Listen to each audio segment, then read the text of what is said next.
Bayangin, Perang Dunia I merenggut nyawa hingga 21,5 juta orang, dan Perang Dunia II merenggut nyawa lebih besar lagi hingga 60 juta orang. Apa yang kamu lakukan jika hidup di zaman itu? Dan apakah perang besar seperti ini akan terjadi lagi? Apakah Perang Dunia Ketiga akan datang menghampiri kita? Yuk kita bahas.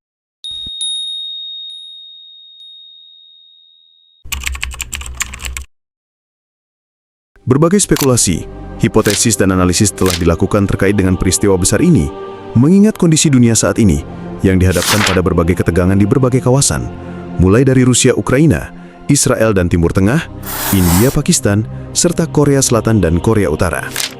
Perang Dunia Ketiga atau Perang Dunia Ketiga, atau juga dapat disingkat sebagai PD3, adalah nama yang diberikan untuk konflik militer hipotesis skala besar yang melibatkan banyak negara di seluruh dunia, yang terjadi setelah adanya Perang Dunia I dan Perang Dunia II.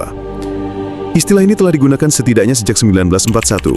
Selain sebagai perang militer, istilah Perang Dunia III kadang juga digunakan untuk merujuk pada konflik yang terbatas dan kecil, seperti Perang Dingin atau perang melawan terorisme.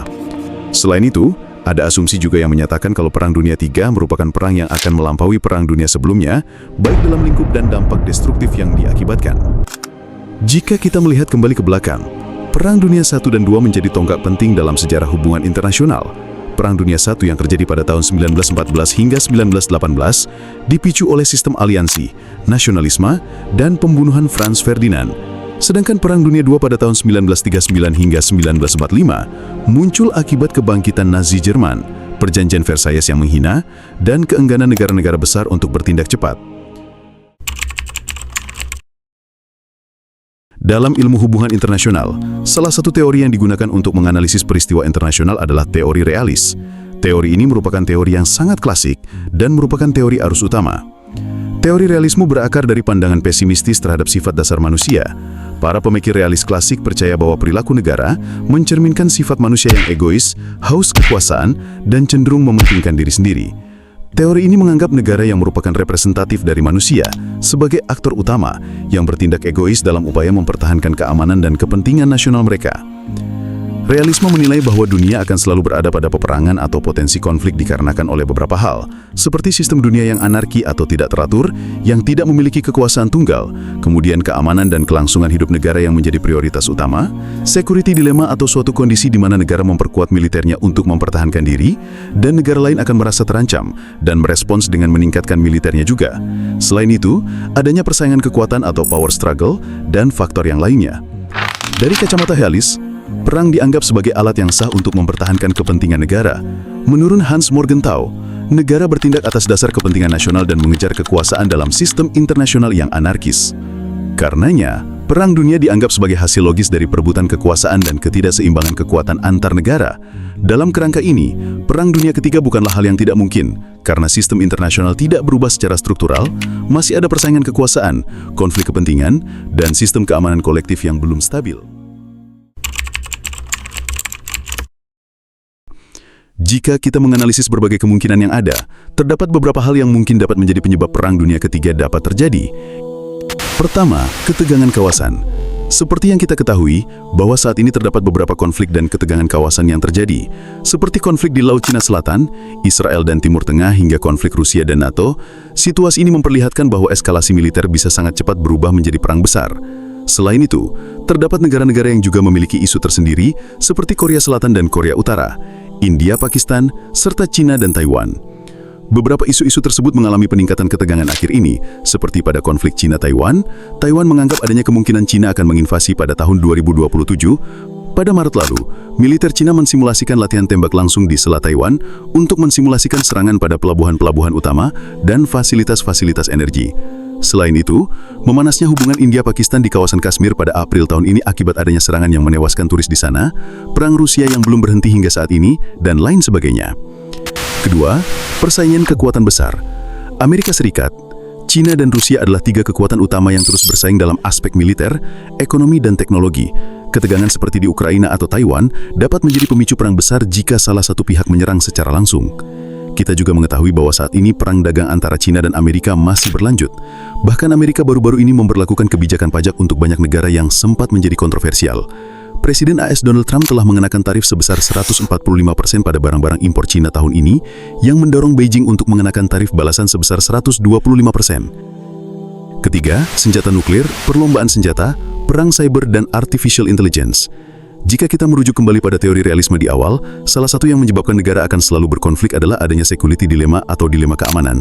Jika suatu negara menciptakan senjata baru yang lebih unggul dan canggih, maka negara lain juga akan ke-trigger untuk menciptakan senjata lain yang lebih canggih juga untuk bisa menyaingi negara tersebut. Hal ini dilakukan untuk menjamin keamanan agar negara senantiasa tidak kalah dengan negara lain, khususnya dengan negara lawan dalam. Fenomena perlombaan senjata ini dapat disebut sebagai arm race. Dengan adanya perlombaan senjata, tentunya dapat meningkatkan ketegangan konflik antar negara seperti munculnya ketidakpercayaan dan melemahnya perjanjian internasional dan diplomasi. Saat ini perkembangan teknologi senjata sudah semakin maju. Hal ini tentu diiringi dengan dampak resiko besar yang ada di dalamnya.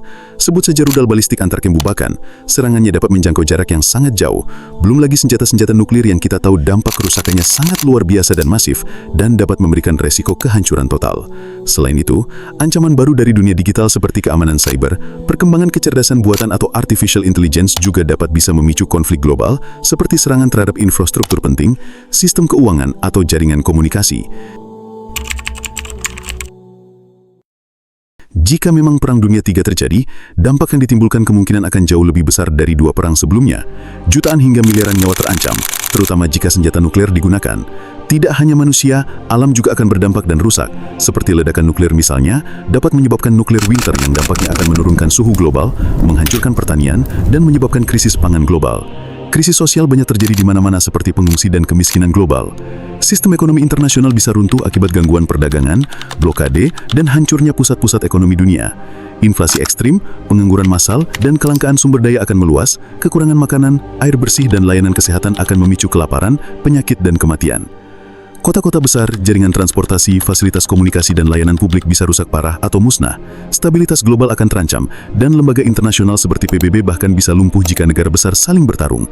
Jika perang mencakup penggunaan nuklir secara besar-besaran, risiko kepunahan manusia menjadi nyata. Perang Dunia III berpotensi menjadi konflik yang sangat besar bagi umat manusia. Sebagaimana dikatakan oleh Albert Einstein, saya tidak tahu senjata apa yang akan digunakan dalam Perang Dunia ketiga, tapi Perang Dunia keempat akan dilawan dengan tongkat dan batu. Dari pernyataan ini kita bisa menilai, mungkin saja Perang Dunia ketiga akan menghancurkan peradaban kemajuan manusia secara total dan menyeluruh, sehingga manusia memulai kembali dari awal menggunakan tongkat dan batu. Bisa dibayangkan betapa mengerikannya jika hal itu terjadi.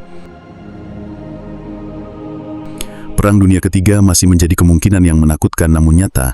Dari kacamata realis, selama sistem internasional tetap anarkis dan negara mengejar kepentingannya masing-masing, maka risiko perang besar selalu ada. Ketegangan kawasan, konflik antar negara besar, dan perkembangan teknologi militer dapat menjadi pendorong hal ini terjadi.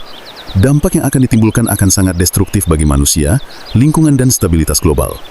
Kita sudah membahas terkait dengan Perang Dunia ketiga, namun bagaimana posisi Indonesia dalam perang tersebut? Jika menurut kalian pembahasan ini bermanfaat, jangan lupa untuk like dan subscribe agar tidak ketinggalan video lainnya seputar isu-isu global dan hubungan internasional, serta mendukung channel ini untuk dapat berkembang. Berikan juga pendapat kalian di kolom komentar terkait dengan topik kita kali ini. See you di video selanjutnya.